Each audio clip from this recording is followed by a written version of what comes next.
El hijo del maletero. Libro 1. Historia del Lolo. Pequeño resumen de la obra. El hijo del maletero. Esta es la historia del Lolo. Por Manuel López. Si tuvieras otra oportunidad de cambiar algo en tu vida, ¿lo harías? El poeta mexicano Francisco de Icaza escribió un célebre verso que resiste el paso del tiempo: dale limosna, mujer, que no hay en la vida nada, como la pena de ser ciego en Granada. Un célebre verso mío dice: mi madre me dio el ser, Granada me vio crecer. Leyendo cada página de este libro la historia del Lolo podrás conocer. Antes. Esta autobiografía, la comencé a escribir hace más de 5 años, y ocurría lo de siempre, no sabía cómo debía continuarla.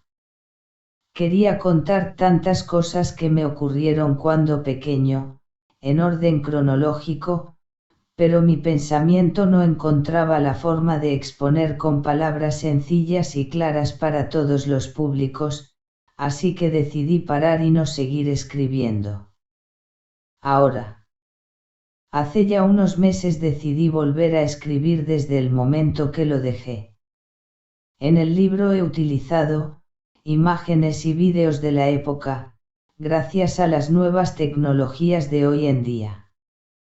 Para quienes he escrito este libro, está hecho expresamente para mi familia, dedicado a mis padres a título póstumo porque ellos no están entre nosotros.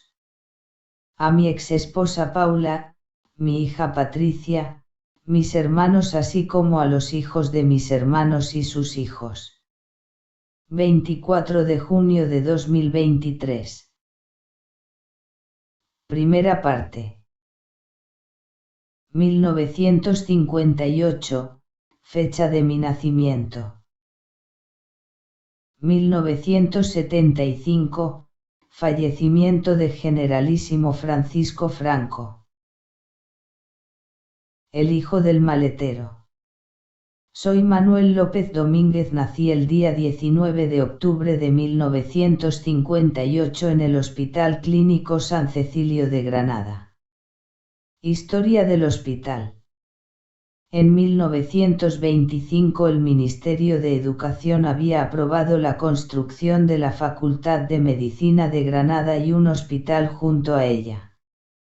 La primera piedra del Hospital Clínico San Cecilio se puso en 1931, en la Avenida de Madrid. El golpe de Estado en España del 17 al 23 de julio de 1936 fue una sublevación militar dirigida contra el gobierno constitucional de la Segunda República surgido de las elecciones de febrero de aquel año. Durante la Guerra Civil 1936 se utilizó primero como acuartelamiento y luego como hospital de heridos de guerra. En 1952 se inauguró oficialmente como Hospital Clínico de Granada. Iglesia de San Cecilio. Aquí fui bautizado por la gracia de Dios Padre y el Espíritu Santo. ¿Por qué esta obra lleva por nombre El hijo del maletero? Muy simple, mi padre tenía una profesión un poco pesada, digámoslo así, ya que él acarreaba con bastantes maletas cada día. Lógicamente su trabajo era estar en la puerta de una estación de autobuses esperando a que llegaran de otras ciudades y pueblos parejas de recién casados que necesitaban pasar la noche en Granada. Mi padre les preguntaba si tenían ya hotel o si tal vez podía acompañarles a uno. En la estación había 2 maleteros, el mozo 38 mi padre, y el mozo 33 su compañero de fatigas. A veces tenían sus roces por conseguir unos clientes que le ofreciera la oportunidad de llevar a casa un dinero que tanto les hacía falta a sus familias. Digo roces porque el alcohol no era nada bueno. Mi padre no bebía, pero su compañero era desgraciadamente una cuba o una esponja.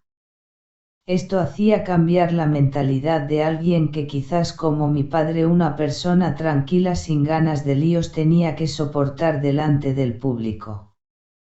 Como verán, no hablo qué nombre tenía este compañero de fatigas. Ya que no era reprocharle su enojo por problemas familiares, pero sí os diré cuál era el apodo que tenía. Chorizo. Historia contada por el Lolo. Encerrado en el armario. Mi hermana me encerró en el armario. Cada vez que quería comer una libra de chocolate, chorizo, nocilla, foie gras, me solía esconder en el dormitorio de mis padres, metiéndome en el armario, para poder comer con tranquilidad, pero un día sucedió que mi hermana me pilló comiendo, me encerró con llave, gritaba para que me abriera la puerta, pero no quería abrirme. Desgraciadamente, mi madre no estaba ese día en casa, así que me comí el chorizo y esperé a que mi madre me abriera la puerta. Mi madre no regresaba, ya que había ido ese día al centro a comprar algo de ropa. Le pedía llorando a mi hermana, diciéndole que me dolía mucho la barriga, que quería ir al baño, pero ella no me creyó. Me hice caca y pipí dentro del armario, una situación muy incómoda, dolorosa para mí. Después de 2 largas horas llegó a casa mi hermano Paco, le oí hablar con mi hermana, le grité diciendo que la Mari me había encerrado en el armario. Mi hermano, al escuchar mi voz, se dirigió a la puerta, me preguntó, ¿dónde está la llave?, ya que en la puerta no estaba. Entonces le dije que la Mari la tendría.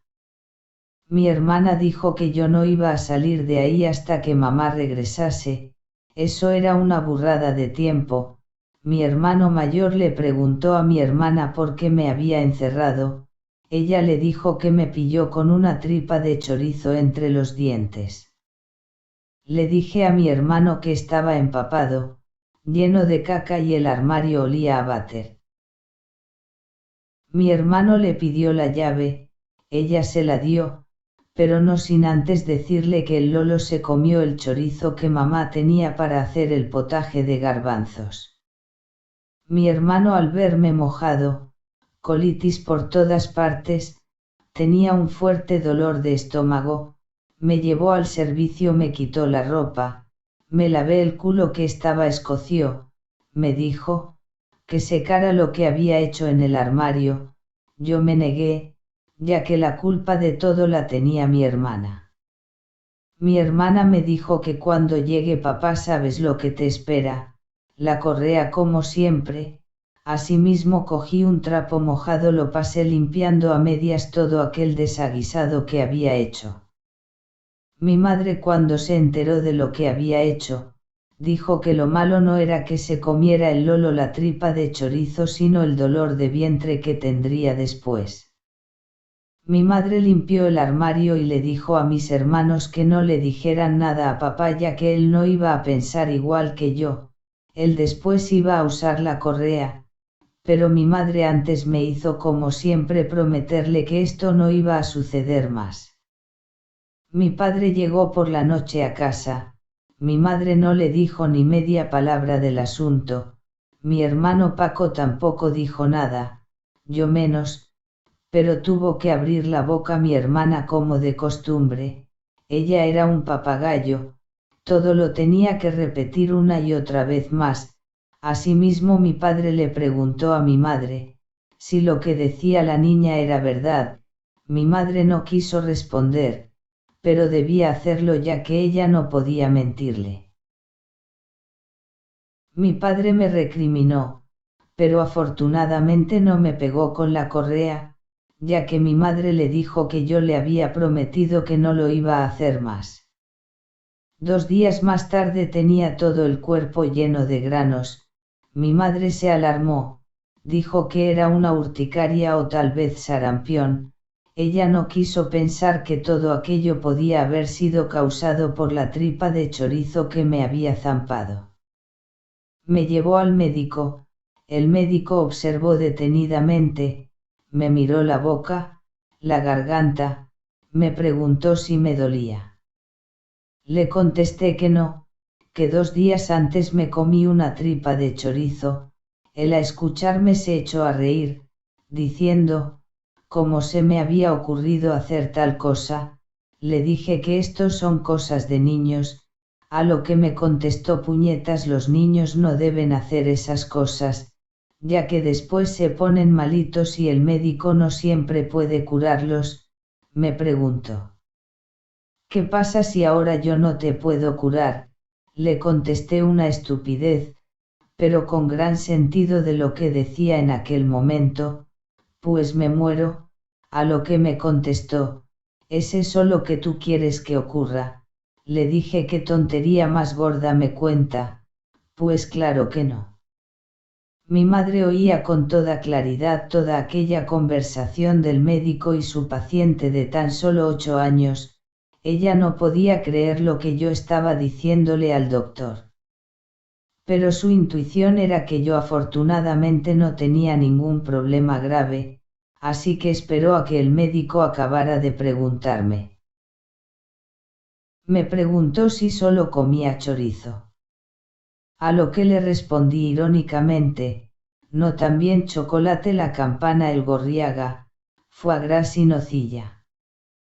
Todo eso te comes tú solo, sin ayuda de nadie. No me lo puedo creer. ¿Y cómo es que estás tan delgado? ¿Por qué después de comer lo cago? Sabias palabras de un niño de tan solo 8 años, dijo el médico. Además todo el mundo conoce este asunto, le dije. También comemos para después tener que ir al váter a soltar toda la maja de desperdicio, que ya nuestro estómago no puede ni quiere digerir ni aprovechar. Al final me dijo, que los síntomas podían deberse a aquel atracón de grasa acumulada en mi estómago, esparciéndolo por todo el cuerpo. Me mandó una pomada: no comer ni chorizo ni chocolate ni nocilla en una semana, algo que sabía que iba a ocurrir después de todo. Antes de salir de la consulta, me preguntó si mi madre me daba todo ese chorizo para mí solamente. Le dije que mi madre nada de eso sabía, lo hacía a sus espaldas, ya que me metía en el armario y allí me lo jalaba, pero como mi madre ya lo sabía, ahora tendría que buscar otro escondite. El médico me dio un buen consejo y no un conejo como solían escuchar algunas personas. Aunque el conejo era mejor, ya que podía darle cariño y zanahorias. Vuelvo al consejo del médico: come pero no te escondas, así tu mamá sabe qué es lo que te pone malito. Familia Sánchez Ontiveros, dedicada al servicio de Dios. Familia numerosa de la cual llegué a conocer a 4 de sus miembros. Ostras, Pedrín, te pillé con las manos en la masa. No señor, no soy Pedrín, me llamo Manolín y no me comía las hostias, usted me pilló bebiéndome el vino del cura. Lolo. Don Ignacio Sánchez Ontiveros. Año 1967. Después de mi primera comunión. Este año fue para mí un gran año, primero por haber hecho la primera comunión y por poder hacerme monaguillo. Antes se decía, si quieres tener un hijo pillo mételo a monaguillo. No sé si eso era verdad, pero lo cierto es que muchos niños han sido monaguillos y que yo sepa no han sido granujillas. Comencé mis primeros pasos, sin saber por qué lo hacía. Cierto es que en aquel momento era un nuevo reto para mí, una aventura en un entorno diferente. Amigos nuevos, moverme de cerca en el ambiente de los curas. Hablo del párroco don Ignacio anteriormente mencionado en otros capítulos de la obra, ya que él fue quien me animó y me decía que yo tenía dotes para sacerdote, aunque yo nunca le creí. Pero después de analizar todo y saber que los curas no se podían casar y tener hijos, decidí solo hacerme monaguillo. El cura más carismático para mí ha sido don Luis, hermano de don Ignacio. Él tenía un carácter diferente a su hermano ya que era muy risueño y alegre siempre. Solíamos jugar al fútbol con él en la placeta detrás de la iglesia. Era diferente ver a un cura sin sotana en aquellos tiempos y jugando con los niños. Don Manuel el hijo pródigo. El hermano menor de don Ignacio era seglar y misionero, había regresado de un largo viaje en África, allí convivió con tribus nómadas del lugar y aprendiendo su lengua nativa. Una de estas lenguas era el suajili kiswahili hablado en Tanzania, Kenia, Uganda, Ruanda, Burundi, República Democrática del Congo, Somalia, Comoras, Mozambique, Zambia, Malawi, idioma propio, Kiswahili, llamado Swahili, Swahili o Swahili. He querido explicar un poco esta lengua, ya que hoy en día muchos africanos de esos países que viven en Granada y recto del mundo. La familia le esperaba hacía tiempo para poder verle ya que antes no existían las videollamadas, solo el teléfono y a veces con muchas dificultades técnicas. Quizás la que más deseaba su vuelta era una de sus hermanas también religiosa, que vivía en la casa parroquial con sus dos hermanos. La parábola del hijo pródigo de su regreso a la casa del padre, título de este encuentro después de tantos años de separación. Don Manuel como sacerdote solía dar misas los días no festivos y misas de difuntos, para que sus dos hermanos pudieran descansar. Me gustaba hablar con él, era muy gracioso, le preguntaba y de vez en cuando me respondía en suajili. Aprendizaje. Todo tiene su inicio en la vida y este fue para mí cómo debía de sentarme, estar junto al altar así como debía de servir al sacerdote en la misa. Practicábamos cada día varias horas después de la salida del colegio, ya que todo debía de salir a la perfección, durante la Eucaristía. Llegó el día de mi debut como monaguillo menor, me explico, está el monaguillo mayor que ayuda y sirve al sacerdote en la misa, y el monaguillo menor que prácticamente no hacía casi nada, solo acompañar. Bueno, ese día, pude tomar contacto con mi nuevo trabajo, y tomar experiencia para otras ocasiones. Pasó un tiempo, no más de un par de meses, y pude debutar como monaguillo mayor, todo lo regían los chicos mayores, Emilio y Antonio.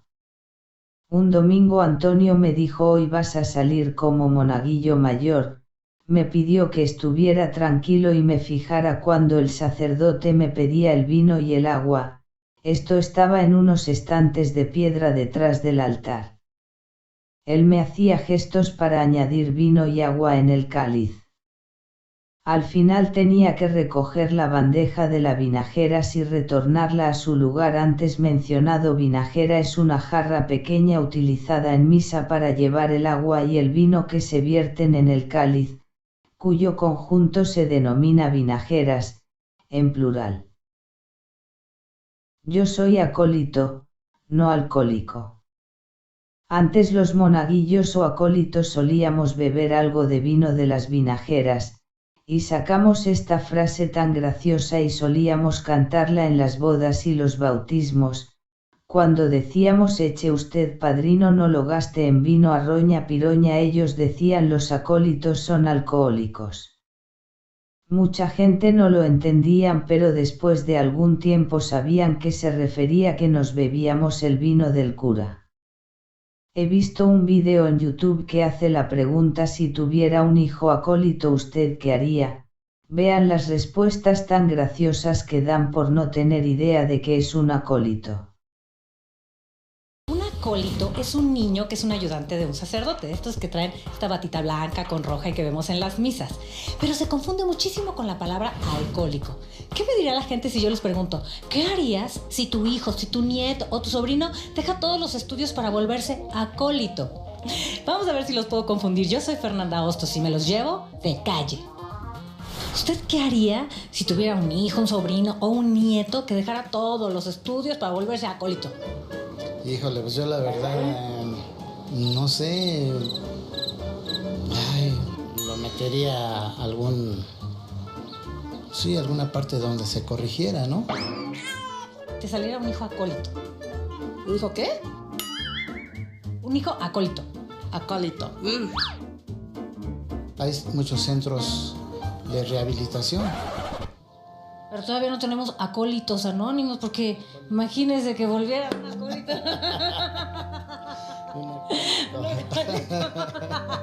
Ay, pues si es así, que ese, sí, precioso. Los acólitos, además del vino, también solíamos comernos los recortes de las hostias que quedaban en una caja de chapa dorada en la sacristía. ¿Quiénes hacían las hostias? Las solían traer de un convento de monjas de clausura que había en Granada. Atrapado en la reja. Atrapado en la reja. Un día estaba muy cansado y quería irme a mi casa, pero aquellos hombres hablaban y yo ya no podía esperar a que me abrieran la puerta del almacén para irme a mi casa, así que me fui al cuarto de baño e intenté salir por la ventana, con tan mala suerte que al meter la cabeza por la reja, no podía sacarla. Intentaba meterme dentro y no podía. Intenté salir para fuera, pero todo fue inútil. Gran problema. ¿Qué podía hacer entonces? Decidí pedir auxilio. Manolo dijo: ¿qué gilipollas? ¿Qué has hecho? Recuerdo que intentaron montones de cosas y la cabeza no salía de allí, así que me dijeron que la única forma de sacar la cabeza era cortándola. Me puse a llorar y me dijeron que era broma, que si había que cortar algo sería la reja. Creo que todo lo causó el pánico y los nervios. Me dijeron: tranquilízate, que todo va a salir bien, y así fue. Al final, tras 2 horas de angustia, la cabeza salió normal.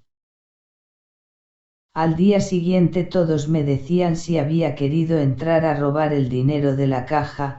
Yo lloraba porque solo quería salir por la ventana para irme a casa, pero aquello trascendió muy rápidamente y en la escuela todos me decían lo mismo. Después de aquel episodio ya no volví a intentar salir de allí por la ventana nunca más. Aunque seguía yendo a trabajar de vez en cuando. Me llamaban para descargar las naranjas que llegaban de Almería en grandes camiones. Solíamos meterlas en caja de madera y de plástico. Todo esto hacía que los deberes escolares los olvidara y los estudios quedaban abandonados. El coche de papá, año 1972. En la barriada había muy pocos coches familiares. Mi vecino Eladio y su mujer Adora, unos meses antes de que mis padres visitaran en el camino de Ronda un compra y venta de coches seminuevos, ellos habían adquirido un coche de la marca Citroën 2 caballos, igualito al de mi ex maestro don Antonio Corral López. Sus hijos estaban muy contentos ya que tenían coche para ir al campo, la playa. Sentía un poco de envidia sana, como se decía. Mi amigo Andrésín me restregaba continuamente, donde había ido con sus padres y hermanas, a la playa, al pantano Cubillas, a la sierra, así que terminaba mosqueado y le solía contestar de malas maneras. Todo aquello ocurrió años más tarde de hacer el balcón. Ellos lo hicieron primero, ellos compraron la televisión antes, así ellos tenían coche y mis padres no. Le dije que mi padre se había sacado el carnet de conducir y pronto compraríamos un coche mejor que el suyo. Él me decía con ironía chiquilladas de antes: rabia, rapiña, que tengo una piña con muchos piñones y tú no te los comes. A lo que yo le contestaba: porque vosotros en vuestra casa sois unos fanfarrones. Su madre, que me oyó decir eso, me contestó que la envidia corroe, a lo que le respondí cortésmente, ya que entonces debía ser educado con los mayores: a mí no me corroe, ya que cuando como la cago. El coche que deslumbró la barriada. 2 semanas más tarde de aquellos estúpidos comentarios por parte de esta vecina y su hijo, mis padres entraron, como se dice en el argot taurino, por la puerta grande y directo a la plaza para lidiar a los toros y cortarles las orejas y sus rabos. Un flamante y bellísimo auto acababa de pisar la vecindad, los vecinos se agolpaban en las ventanas y balcones para visualizar el coche que había llegado. La gente decía si a mis padres le había tocado la lotería, pero las malas lengua, que quizás mi padre habría robado un banco. Una expresión cruel que, teniendo en mi bloque como vecino a Manolo, él era policía nacional, y conocía bien a mis padres. Manolo habló con mis padres y le dijo: ¿por qué habéis comprado ese coche? A lo que mi padre le respondió muy educadamente que el coche lo eligió mi madre por el color y la capacidad, dentro y su enorme maletero. Sé el dineral que mis padres tuvieron que pagar de entrada y cada mes, pero no lo voy a decir. Era el precio que costaba un piso antes. GR 60774. Con la mierda hasta las pestañas. Chabolismo en la Chana. Cuando contaba con 7 años, mis abuelos maternos se mudaron a una chabola cerca de donde vivíamos en la barriada de La Chana. En aquel tiempo en esas casas solían vivir familias de raza gitana o gente de mala calaña. Mis abuelos, por motivos económicos, tuvieron que vivir allí durante 2 años. Recuerdo el primer día que vi las chabolas una junto a las otras de color blanco, pintadas con cal, y sus tejados de uralita de color gris claro. Mi abuelo estaba pintando las estructuras y tubos metálicos de la cama de color azul, y el somier metálico de muelles en negro. Pero aparecí yo, sin saber cómo ni por qué, ni de qué forma lo volví a hacer otra vez, a complicarlo todo. Mi tío José, el Benjamín de los hermanos de mi madre, decidió ayudar en ese momento a mi abuelo, colocando la lata de pintura azul cerca de él. Cuando me acerqué a mirar cómo pintaba, golpeé la lata de pintura con el pie, tirándola, con tan mala suerte, que ésta le cayó en la ropa a mi tío: camisa blanca, calzones de color marrón y zapatos de color negros. Cambiaron muy pronto a color azul. Mi tío me gritó cagándose en y pegándome un guantazo en la cara. Tenía que ser el Lolo. No sé qué me ocurría, esto solo me pasaba a mí. Ya no sabía qué hacer para espantar mi mala suerte. Salí de la chabola llorando y sin mediar palabra me dirigí a mi casa. Con la mierda hasta las pestañas. Unos días después pasé para visitar a mis abuelos. Había llovido mucho ese día y estaba muy oscuro, casi anocheciendo. Sin saber cómo crucé una calle donde había filas de pilas de lavar. Había muy poca gente en la calle. Me hundía como si aquello fuese arenas movedizas. Me llegó a cubrir las piernas, la barriga. Un olor repugnante me había metido en el meollo de las chabolas, sus cloacas. Para salir de aquel lugar tuvieron que sacarme 2 hombres con largos palos y trapos en los extremos para que mis manos no se resbalaran. Con todo eso le costó muchísimo trabajo poder sacarme de allí. Cuando salí de tan horrible lugar me regaron con una manguera a presión, para quitarme toda aquella mierda de encima. Regresé a casa ya que no quería que mis abuelos y mi tío José que vivía con ellos me chillaran por lo ocurrido. Muchos de vosotros diréis cómo me sucedieron tantas desgracias. La respuesta es clara: yo tenía en mi niñez un mal de ojo, como se decía antes, o tal vez estaba gafado. Al llegar a casa mi madre no podía creer lo que estaba viendo con sus ojos, su lolo comido de mierda hasta las pestañas. Me dijo: ¿dónde te has caído? Le conté que no vi dónde pisaba y me hundí sin poder salir después. La ropa la metió en la pila, me lavé la cara y la cabeza, después me echó bastante colonia de bebé.